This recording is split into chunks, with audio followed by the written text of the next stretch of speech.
seems to be no wind. He works in ways we cannot see.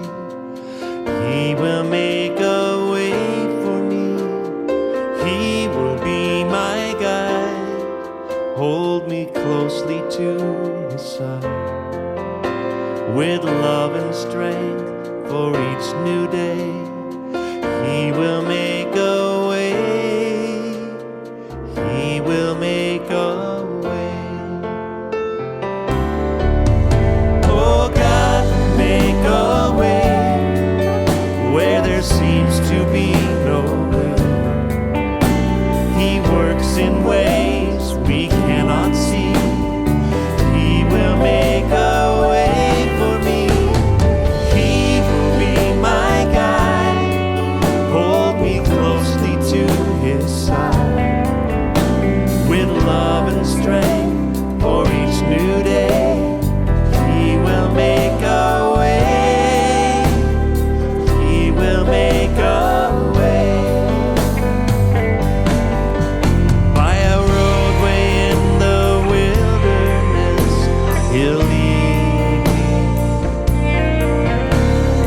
Rivers in the desert will I see. Heaven and earth will fade, but his word will still remain. That's right. And he will do something new today. Oh, God will make a way, yes he will, where there seems to be no way. He works in ways we cannot see. He will make a way for me. He will be my guide, hold me closely to his side. With love and strength for each new day, he will make a way. He will make a way. With love and strength. With love and strength for each new day, he will make a way. He will make a way. Yes, he will. He will make a way for you.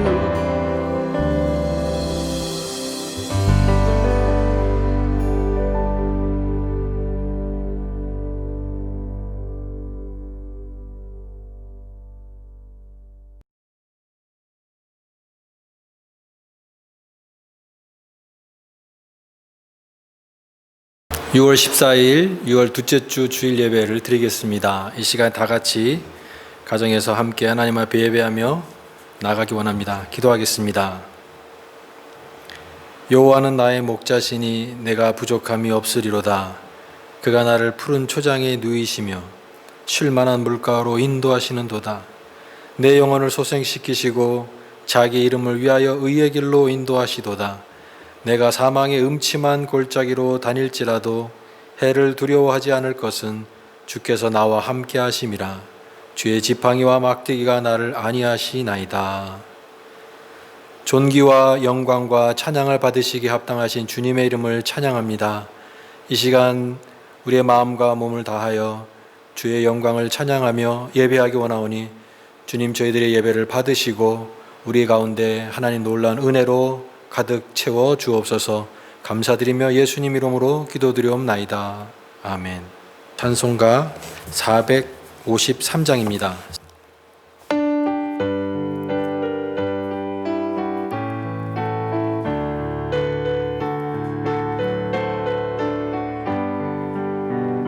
주는 너를 기르시는 목자요 나는 주님의 귀한 어린 양 푸른 뿔밭 맑은 시냇 물가로 너를 늘 인도하여 주신다. 주는 나의 좋은 목자 나는 그의 어린 양 저를 따라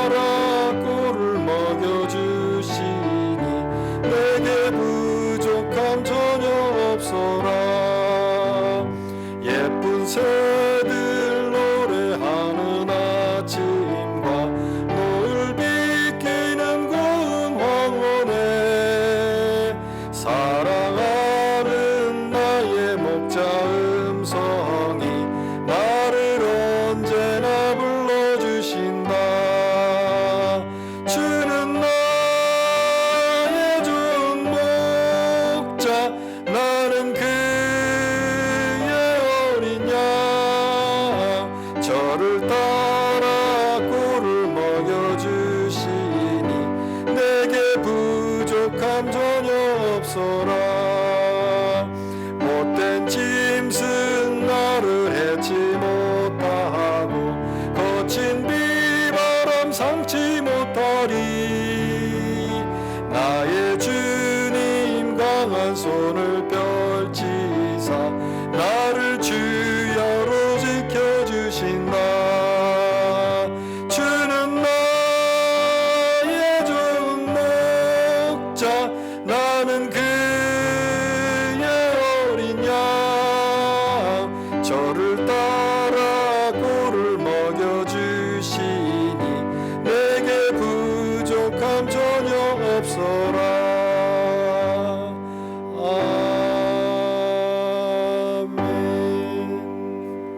우리 이 시간에 다 같이 침묵으로 우리 예배를 위해서 또 우리 죄를 회개하는 기도를 같이 드리겠습니다.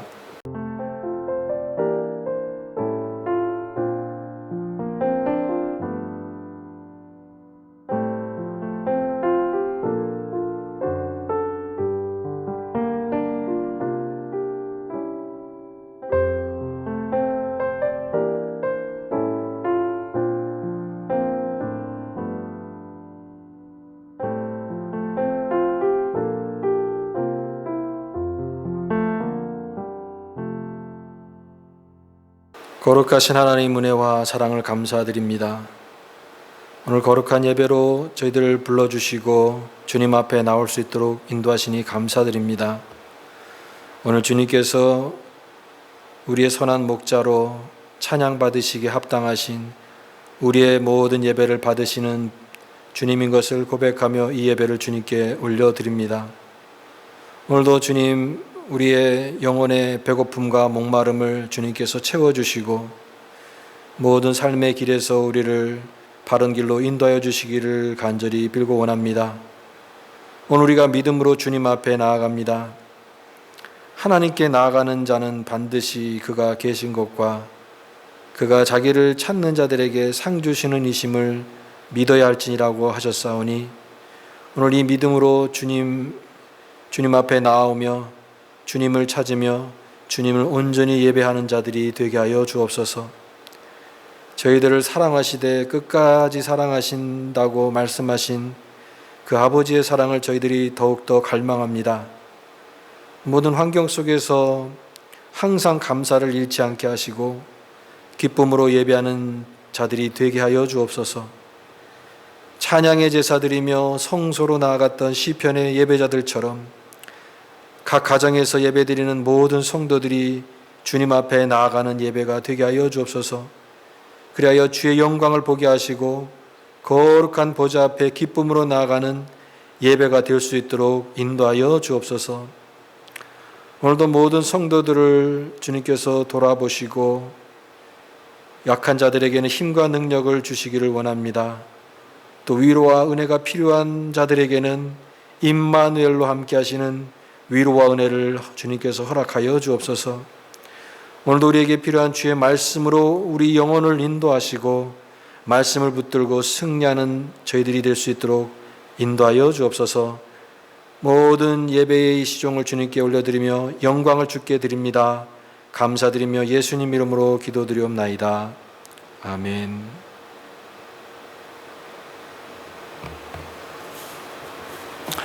네, 감사합니다. 교회 소식 몇 가지 말씀드리겠습니다. 지금 지역마다 이제 교회가 이제 오픈을 해서 현장 예배를 드리는 교회들이 이제 생기고 있습니다. 저희도 그런 시기들을 놓고 의논을 나누고 좀 고민을 하고 있습니다. 그렇다고 해서 코로나가 다 완전히 없어진 것이 아니기 때문에 우리도 항상 주의를 해야 될 것이고 또 이에 대해서도 또 신중할 필요가 있다라고 생각이 듭니다. 계속 성도님들 건강과 또 이런 것에 주의를 기울여 주시길 바랍니다. 성도님들 근황을 저희들 카톡 전체 방을 통해서 알려드리고 있는데요. 특별히 이제 몸이 아프신 분들 또 기도가 필요한 우리 지체들 위해서도 같이 기도하고 있습니다. 기도 제목을 나누고 함께 중보해 주시는 분들에게 감사를 드립니다.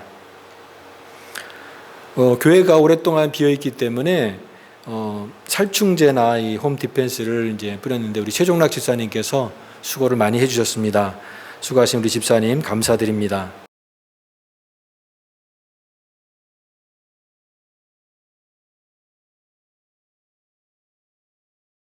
네, 오늘 우리에게 주시는 말씀 같이 보겠습니다. 오늘 말씀은 신약성경 디모데전서 1장 3절에서 7절 말씀입니다. 디모데전서 3장 1절에서 7절과 18절에서 19절 말씀 시작. 내가 마게도냐로 갈 때에 너를 권하여 에베소에 머물라 한 것은 어떤 사람들을 명하여 다른 교훈을 가르치지 말며 신하와 끝없는 족보를 몰두하지 말게 하려 함이라. 이런 것은 믿음 안에 있는 하나님의 경륜을 이름보다 도리어 변론을 내는 것이라. 이 교훈의 목적은 청결한 마음과 선한 양심과 거짓이 없는 믿음에서 나오는 사랑이거늘 사람들이 이에서 벗어나 헛된 말에 빠져 율법의 선생이 되려 하나 자기가 말하는 것이나 자기가 확정하는 것도 깨닫지 못하는도다. 18절과 19절 말씀. 아들 디모데야, 내가 네게 이 교훈으로 명하노니 전에 너를 지도한 예언을 따라 그것으로 선한 싸움을 싸우며 믿음과 착한 양심을 가지라. 어떤 이들은 이 양심을 버렸고 그 믿음에 관하여는 파선하였느니라. 아멘. 신앙에는 이제 두 가지 날개가 있다라고 생각이 됩니다. 하나는 이제 위로와 사랑의 날개입니다. 우리가 신앙생활하면서 주님으로부터 말씀으로부터 받는 위로, 또 그다음에 격려, 사랑, 그런 것이 우리의 신앙을 새롭게 북돋웁니다. 또 하나는 위로만 있는 게 아니라 또 우리가 영적으로 잠을 자고 이렇게 그런 신앙이 됐을 때 우리를 깨우는, 우리 영혼을 깨우는 그런 말씀이 또 필요합니다.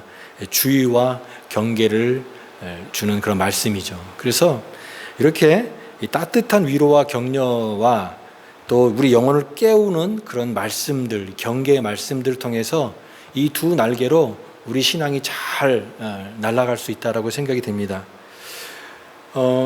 오늘 그 말씀의 제목이 이제 믿음의 파선자가 되지 말라. 부정적으로 얘기하는 것이죠. 이제 긍정적으로 이제 또 바꾼다고 한다면 우리가 이제 신앙의 그 항해를 하는데 이 항해를 끝까지 승리해야 된다라고 하는 것입니다. 그래서 우리가 신앙을 항해로 많이 비유를 합니다. 근데 이 바다라고 하는 것은 이제 예측을 불허할 수 있는 것이고 언제든지 위기가 올 수 있는 그런 상황이기 때문에 이 배가 항구에까지 완전히 다 도달할 때까지는 항상 우리는 긴장하면서 갈 수밖에 없다라고 하는 것입니다. 그래서 이 항구에 잘 도착하면 우리 항해가 이제 맞춰지게 되는데 그때까지 우리가 어떤 상태를 가지고 우리 영적인 상태를 어떤 상태를 가지고 이 항해를 하느냐가 참 중요한 문제인 것 같습니다.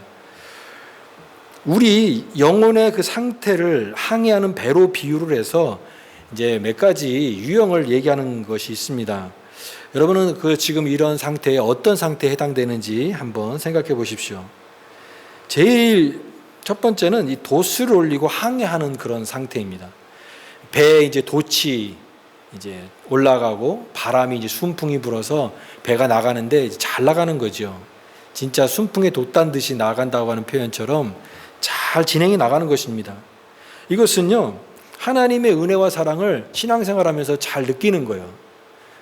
그러면서 기쁨이 있고 예배의 은혜가 있고 내가 정말 그런 영적으로 발전하면서 계속해서 이렇게 나아가는 그런 모습을 느끼는 것입니다. 기쁨이 있습니다. 근데 두 번째 영혼의 상태는 노를 젓는 것입니다. 노를 젓는 것.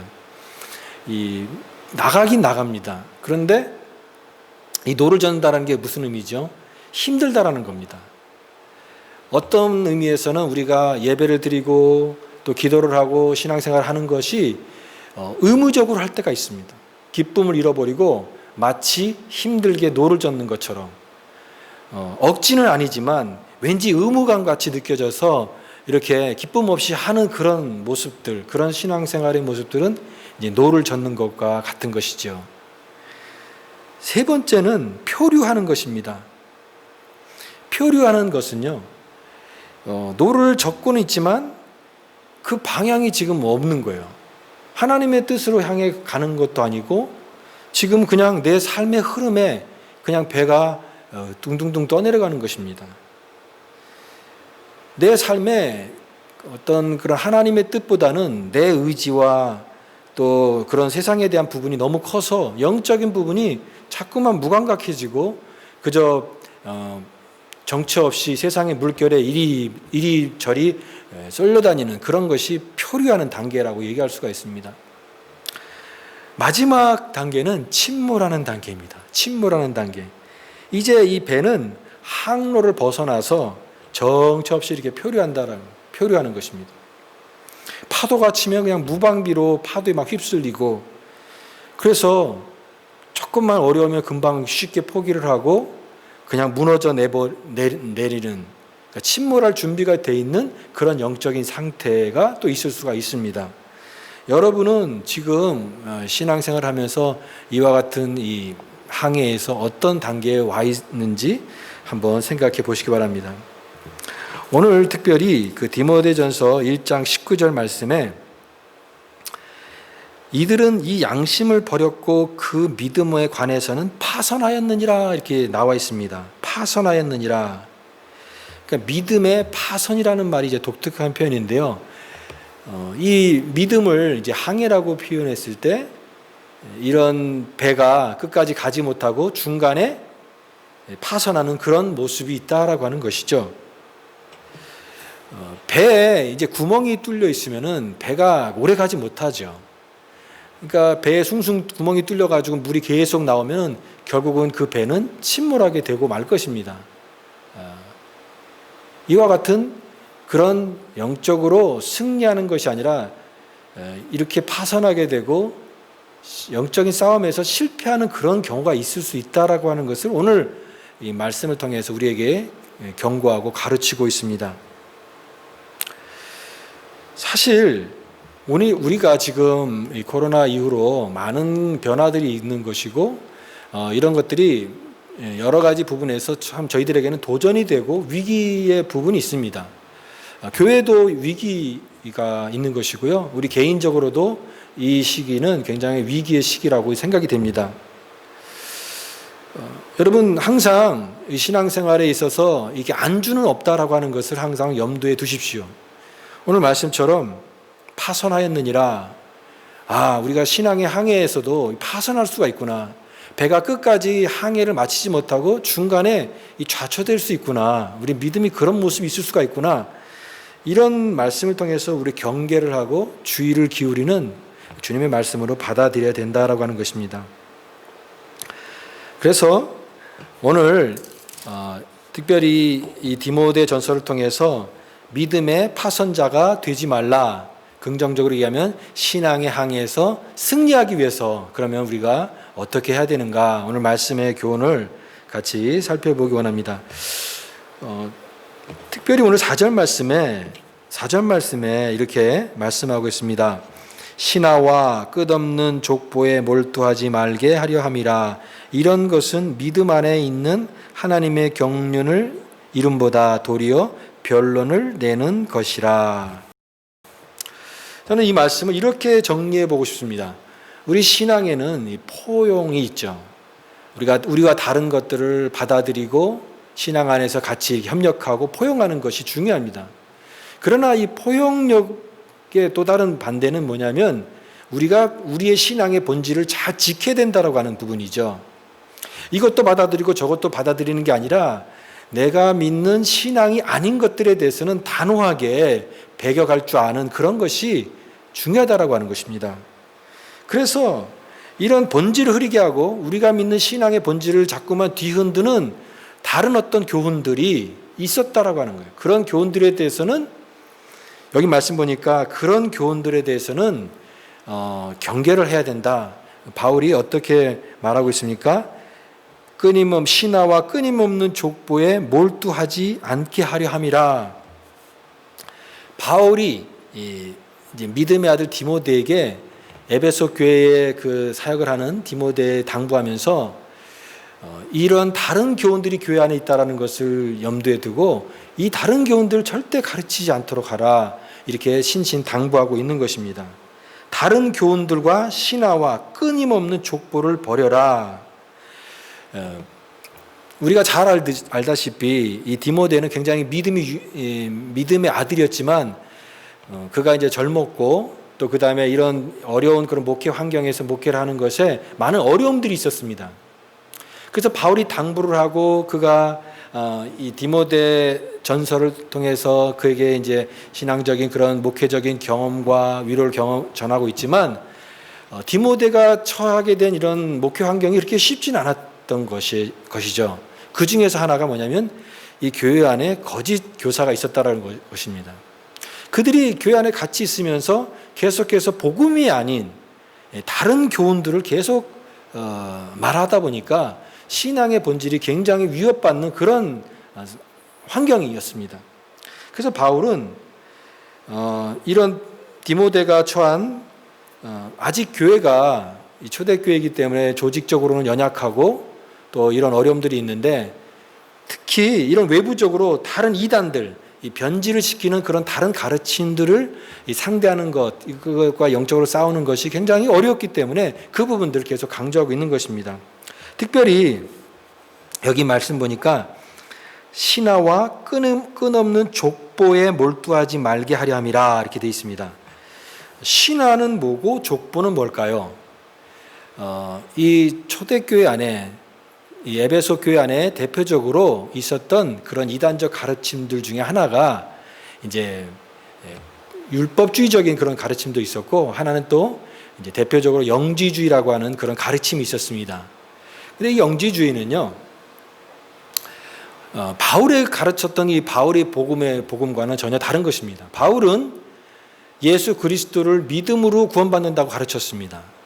예수 그리스도를 믿음으로 우리가 구원받는 것이지 어떤 그런 다른 공로라든가 행위라든가 이런 것의 구원이 없다라고 분명히 복음의 그 본질을 가르쳤습니다.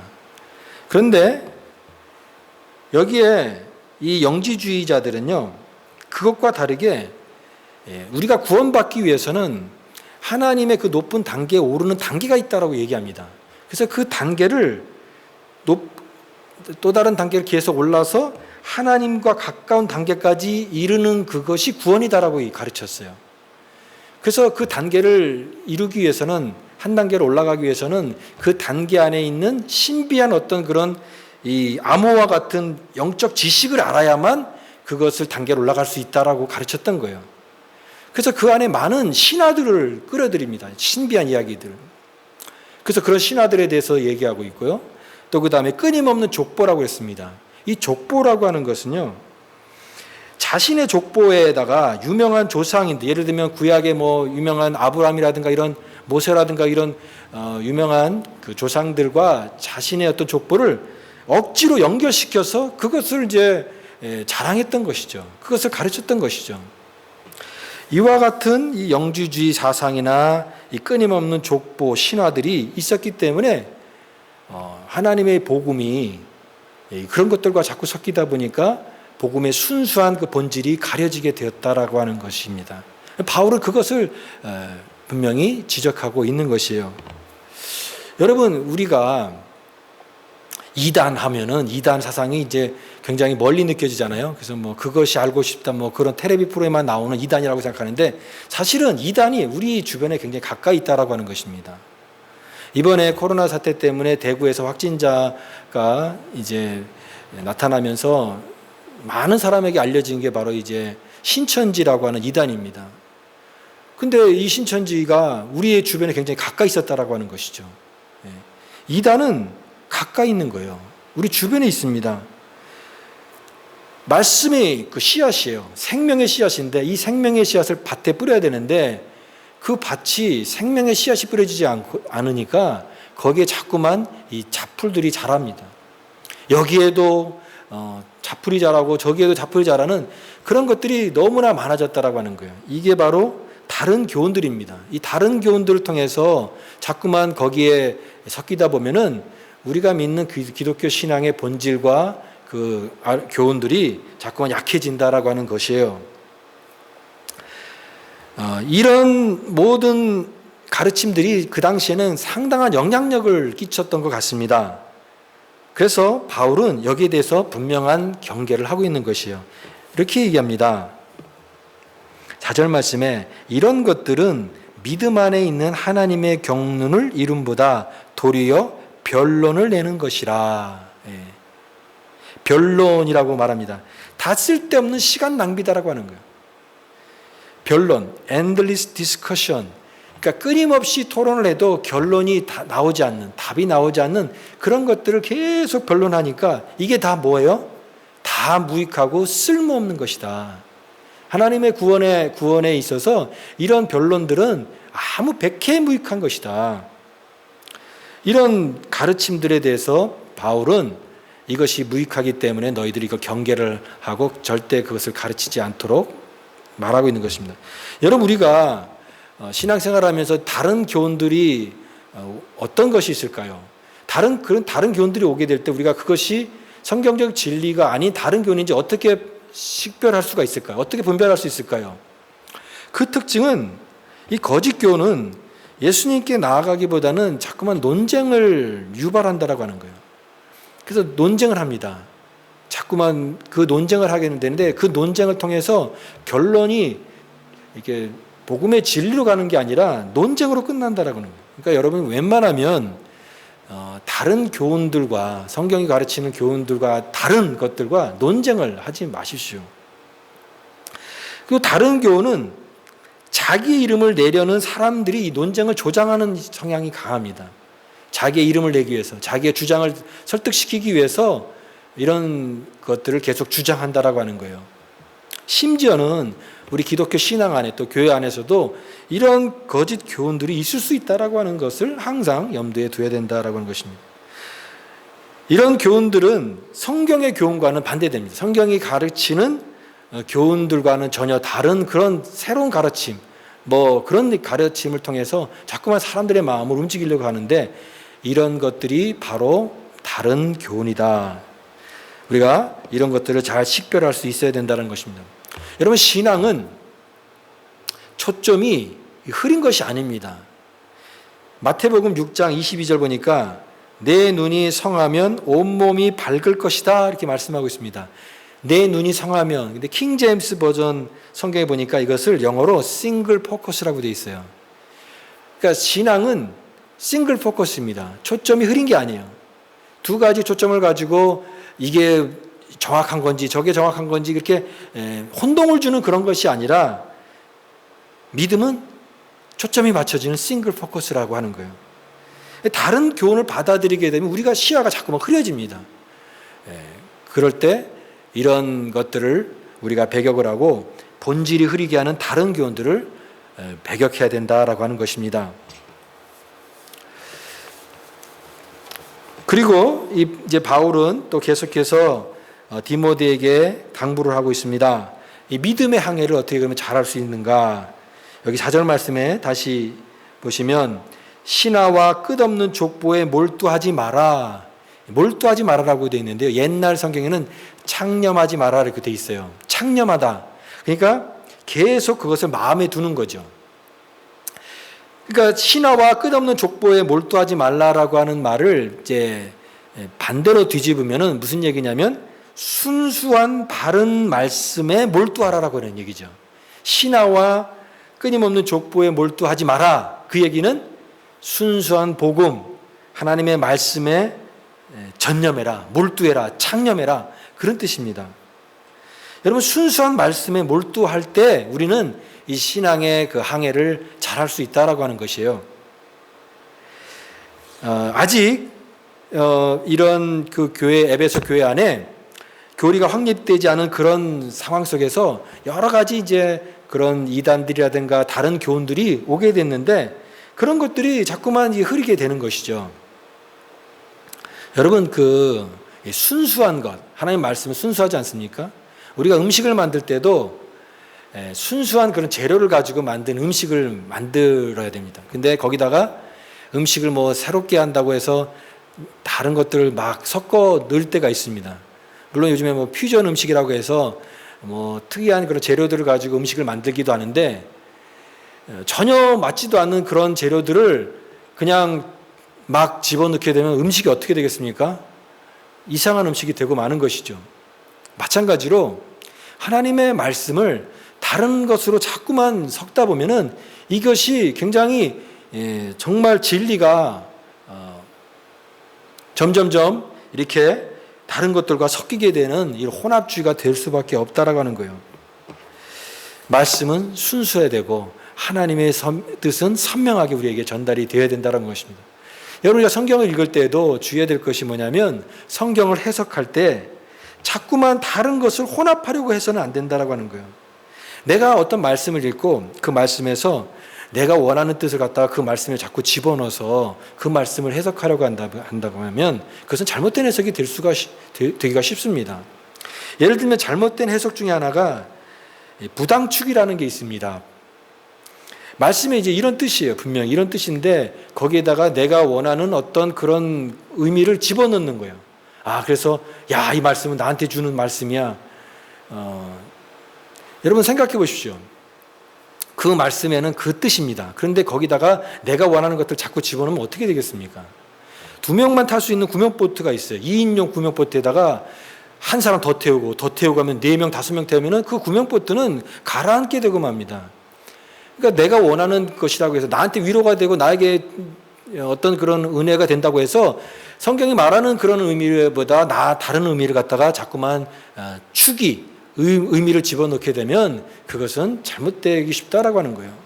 하나님의 말씀은 순수해야 되는 거예요. 순수한 재료에 순수한 다른 것들을 첨가해서는 안 된다라고 하는 거예요. 하나님 말씀을 섞지 말라라고 하는 것이에요. 하나님의 바른 말씀, 순수한 말씀에 몰두하라. 바울이 이미 그 말씀을 전해줬습니다. 에베소 교회에 전해줬고 또 디모데가 그 말씀을 알고 있습니다.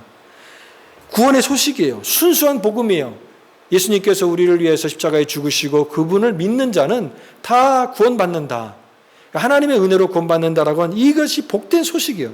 성경이 얘기하는 내용이고 누군가 꾸며낸 이야기가 아니라 그게 복음의 그 내용이에요. 그런데 여기다가 뭔가 새로운 거, 뭔가 이게 특이한 거, 뭔가 사람들에게 마음을 이렇게 움직일 만한 어떤 것들을 자꾸만 집어넣어서 거기다가 자꾸만 다른 의미를 집어넣고 또 자기의 잡서를 집어넣고 자기 어떤 그 개인적인 의견을 집어넣고 해서 순수한 복음을 변질되게 만드는 것이 되어서는 안 된다라고 하는 거예요. 복음은 순수하고 하나님의 말씀은 순수한 말씀이 되어야 된다. 우리가 이 말씀을, 이 순수한 말씀을 깨닫기 위해서는 여러분 이 말씀의 그 순수한 뜻을 잘 깨달을 때 우리에게 은혜가 되는 것이죠. 저는 이 순수한 말씀의 뜻을 잘 풀어서 심령을 뜨겁게 한 가장 좋은 모습이 어디에 나와 있냐면 누가복음 24장에 나와 있다고 생각됩니다. 누가복음 24장에 예수님께서 부활하셔서 이제 엠마오 마을로 가는 두 제자들과 동행하시는데 이 두 제자들이 예수님이신지를 못 알아봤죠. 길을 가시면서 예수님께서 구약의 말씀을 얘기하시고 선지자의 말씀을 얘기하셨는데 이제 예수님이 떠나고 나서 그들이 이런 얘기를 합니다. 우리에게 성경을 풀어주실 때 우리 속에 마음이 뜨겁지 아니하더냐. 여러분 하나님의 말씀은 우리의 심령을 뜨겁게 합니다. 언제 그런 현상이 일어납니까? 하나님 말씀의 뜻을 잘 해석이 될 때, 하나님 말씀이 이런 뜻이구나, 그 말씀의 그 의미를 분명하게 선명하게 잘 깨달을 때 우리의 심령이 뜨거워지는 거예요. 이 뜨거움은요 인격의 내면에 말씀을 통한 참 생명과 뜨거운 접촉이 일어날 때 생기는 그것이에요. 그 반응이에요. 말씀과 이 복음의 그런 은혜들을 분명하게 깨달을 때 우리 마음속에 일어나는 그 복음의 영광스러움, 하나님 말씀의 그 감동, 감격이 일어나게 되는 것입니다. 그런 것을 버려두고 다른 교훈에 창념하지 말아라. 다른 교훈에 몰두하지 말아라. 오직 순수한 이 복음, 말씀에 집중하는 그런 것이 될 때 우리가 우리의 믿음의 항해를 파선하는 것이 아니라 우리는 승리할 수 있고 이길 수 있다라고 말씀하고 있는 것입니다. 결국 바울은 이렇게 디모데전서를 통해서 경계를 하고 있는 것입니다. 다른 교훈을 따르다가 결국 파선한 사람들의 예를 들어주고 있어요. 20절 말씀 보십시오. 20절 말씀 보니까 후메네오와 알렉산더라고 하는 그 이름을 구체적으로 거론합니다. 그러니까 이런 사람들이 정말 있었다라고 하는 거예요. 어떤 사람들이요? 믿음으로 파선한 사람들. 그런 다른 교훈을 쫓다가 하나님의 순수한 복음을 떠나서 다른 교훈을 쫓다가 믿음에서 파선을 한 사람들의 그런 예가 있으니까 우리가 그런 것들을 더욱더 경계를 하고 주의를 해야 된다라고 말하고 있는 것이죠. 그래서 이런 경계를 하는 목적은 바울이 이것을 지키기 위해서 하는 것이다 라고 하면서 그 지켜야 될 것에 대해서 얘기하고 있는데 그 말씀이 바로 5절 말씀입니다. 무엇을 지키라고 말씀하고 있습니까? 5절 말씀입니다.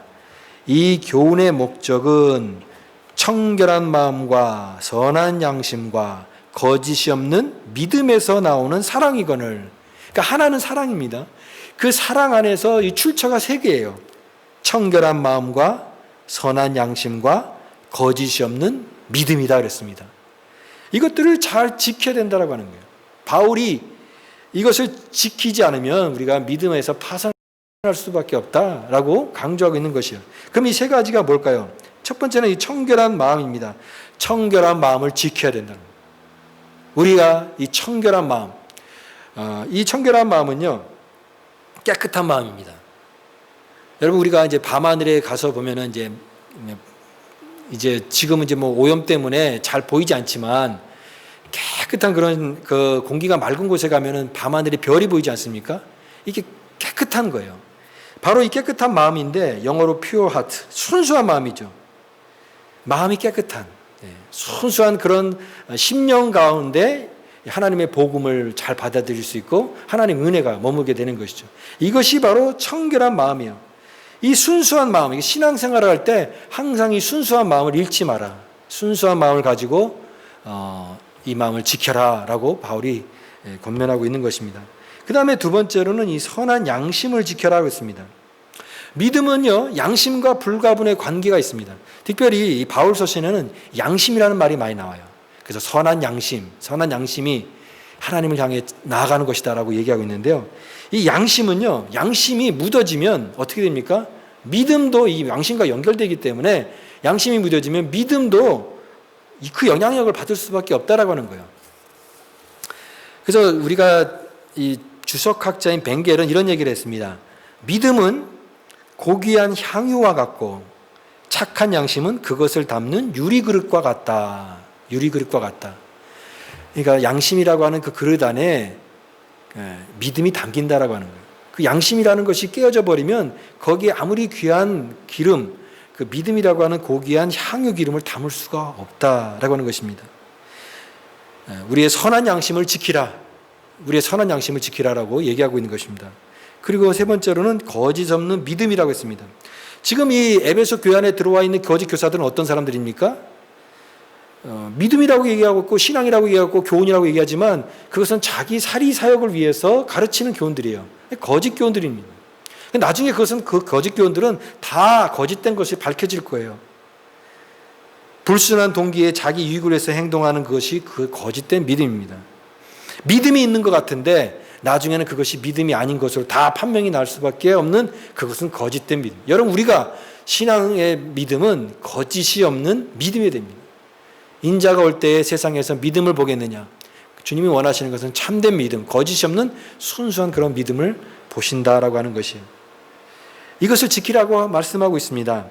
근데 사람들이 이것을 지키지 않고 자꾸만 헛된 것에 교훈을 빠지고 거기에 기울이게 되면은 결국은 넘어질 수밖에 없다라고 하는 거예요. 그래서 바울이 그런 사람들은 믿음에 관해서 파선한 자들이다. 하나님 나라의 그 항구까지 도달하는 그런 이 배에 항해를 해야 되는데 그들은 중간에 그 항구에 도달하지 못하고 배가 가라앉게 되는, 믿음에 파선하게 되는 그런 어리석은 사람들이 될 수밖에 없다라고 말하고 있는 것입니다. 여러분, 우리가 끝까지 이 믿음의 항해를 계속하기 위해서 오늘 말씀을 기억하기를 원합니다. 다른 교훈을 버리십시오. 하나님의 순수한 말씀을 붙잡으십시오. 나에게 어떤 그런 다른 교훈이 있는지 그런 것들에 대해서 분명한 분별력을 가지고 그런 것들에 대해서는 내 마음을 물들지 않도록 잘 지키십시오. 하나님의 순수한 말씀을 몰두하십시오. 오직 복음, 오직 순수한 그리스도의 말씀만이 우리의 영혼을 끝까지 붙잡아주고 이 영적인 이 항해에 승리하게 하는 말씀이 될 줄 믿습니다. 오늘 이 귀한 말씀을 붙들고 여러분 모두 다 믿음의 항해에서 승리하는 귀한 믿음의 성도들 다 될 수 있기를 간절히 바랍니다. 기도하겠습니다. 하나님 아버지 감사합니다. 오늘 우리의 믿음의 항해 속에 오늘도 주신 말씀을 붙들고 저희들이 영적 싸움과 선한 싸움에서 승리하여 마침내 주님의 나라의 그 항구에까지 우리가 승리하며 나아갈 수 있는 참된 믿음의 항해자가 될 수 있도록 은총을 더하여 주옵소서. 지금은 우리 주 예수 그리스도의 은혜와 하나님 아버지의 무한하신 사랑과 성령님의 감화 감동 역사 위로 충만 교통하심이 오직 순수한 복음의 말씀을 나의 심령에 새기고 몰두함으로 하나님 나라에 다다르기까지 이 믿음의 항해를 쉬지 않고 전진하며 마침내 승리하는 삶을 살기를 다짐하는 우리 사랑하는 모든 믿음의 성도들, 그들이 섬기는 가정과 직장과 자녀들 머리 위에 이제로부터 영원토록 함께 하시기를 간절히 축원하옵나이다. 아멘.